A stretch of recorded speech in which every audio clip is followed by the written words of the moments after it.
Hi, my name is Leah Day, and this is the Duchess Reigns. Of course, it's a little hard to see exactly what she looks like right this second because she is a white whole cloth. This is the back, and I hung it up this way so I could see it and make sure I hadn't missed any motifs if I hadn't stitched through an area, because it's really hard to see what you have stitched and what you haven't stitched when you're basically quilting white thread on white fabric, and that's what I've been doing. And I've been just stitching the outline.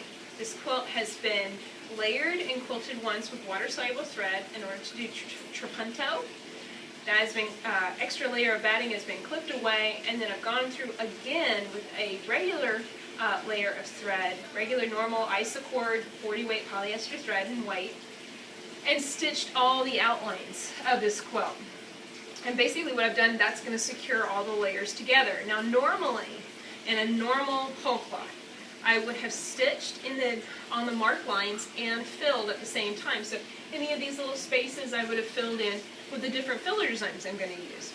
But this quilt is special because she's not going to be white. I was never planning on leaving her white. I actually planned to dye her, and I'm actually going to dye her right now. So she's, as she is right now, outlined. She's going to be dyed, and then I'll start filling with multiple filler designs. And this is really just an experiment to see if it'll work. It's a 65-inch experiment, so let's hope it works out right. It is also a testament to the fact that anything goes in quilting. And I really hope it encourages you to think outside the box and understand that you can do anything you want with a quilt, so long as you're willing to set and think and figure out what you want and plan it out and cross your fingers it's all going to work out right. So let me show you what I'm going to do with the Duchess Reigns tonight.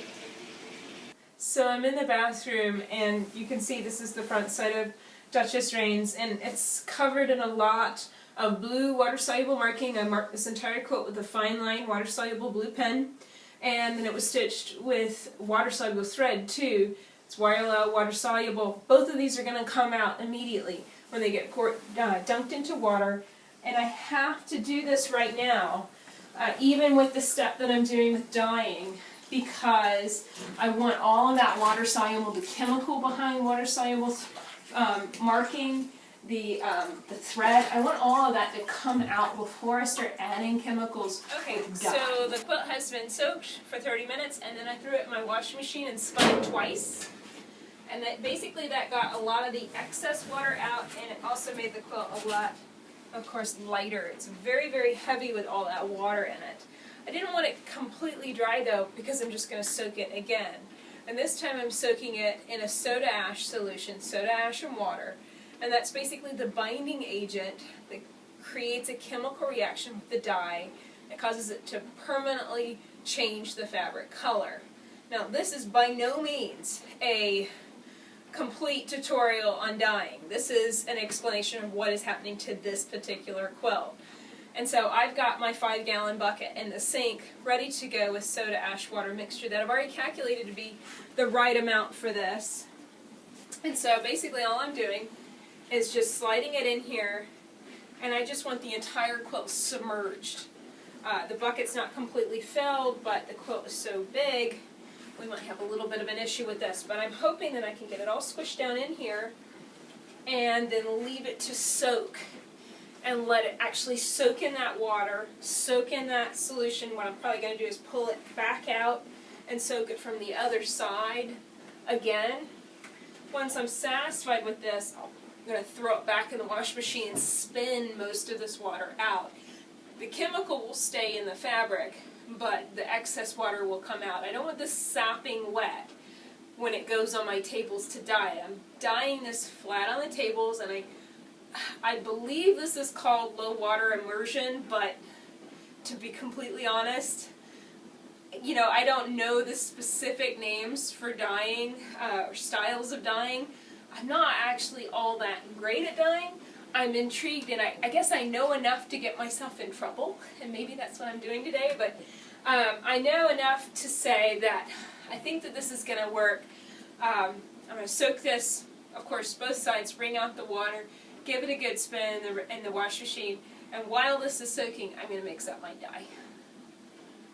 Okay, so I'm ready to mix up my dye, and I've already mixed up several bottles. But basically the ratio that I'm using is exactly the same no matter how much dye I'm mixing. It's 10 grams of dye to 250 milliliters of water. And so I've already poured my water, and what I use is this Oster brand blender. It's for blending smoothies. And so this is just like a water bottle kind of arrangement, and I'm going to measure out 10 grams of dye, and I am actually using a scale. Now I know that a lot of dyeing instructions tell you to use just a tablespoon of dye, but a tablespoon of one color and a tablespoon of another color can be very different, can be very different weights. And the only way to get an accurate measurement of dye is to actually weigh it on a scale. So another thing just to keep in mind, this is dye. It is a chemical. It is toxic. You need to wear gloves. You need to protect your lungs. You need to make sure that none of this stuff that you use for dyeing goes into the rest of your family. So I'm going to put my mask on. You're not going to be able to understand me. So I'm just going to measure this, pour it in there, and then blend it up. And then we'll be ready to go.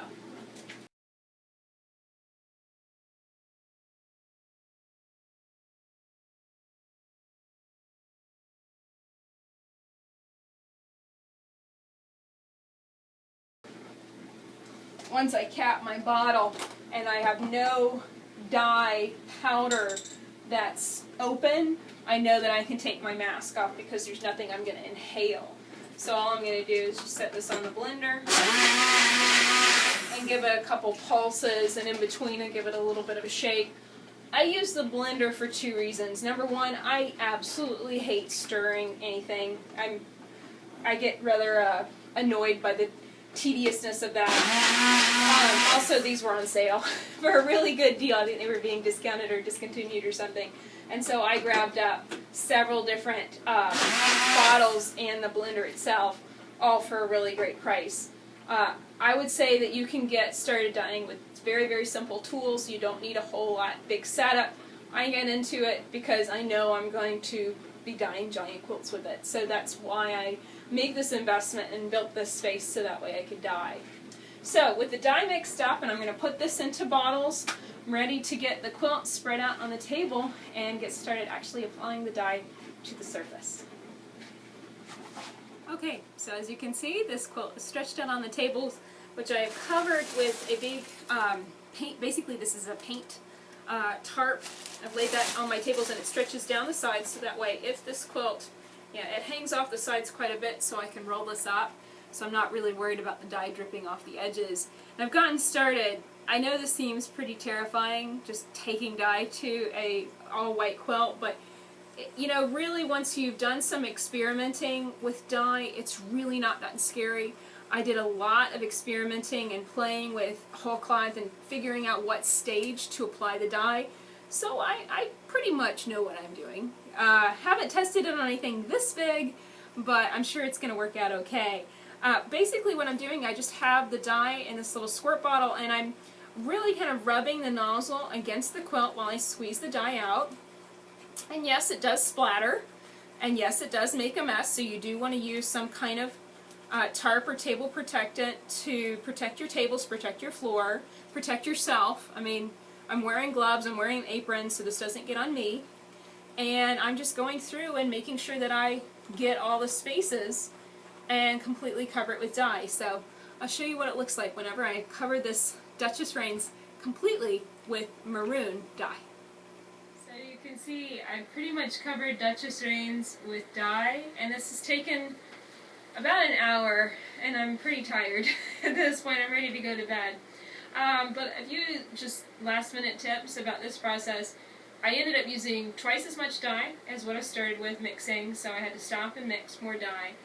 And basically I tried to work from the center to the outside, and I came to a stopping point. She has an inner ring, and I stopped before I filled that area with dye and went and mixed more dye and came back in with fresh bottles and then went on ahead and laid that out. And the reason I did that is because the other dye, because it was mixed at a different time and I might have used warmer water or whatever, different scenario, that dye might flash, might bond with the fabric slightly differently. It might appear slightly differently when finished.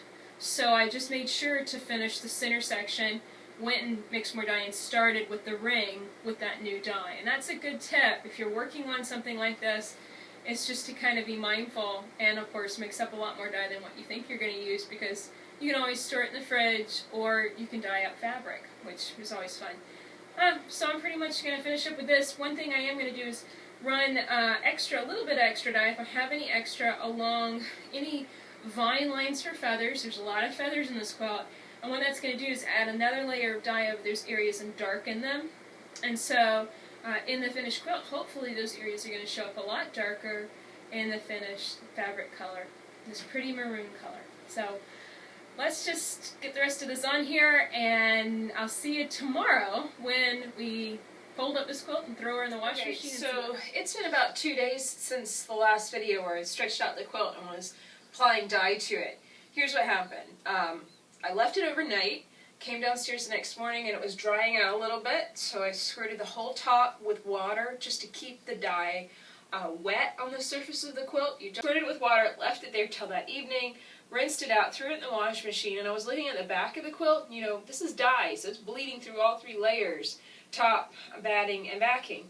And looking at the back, it looked okay, but it was kind of splotchy.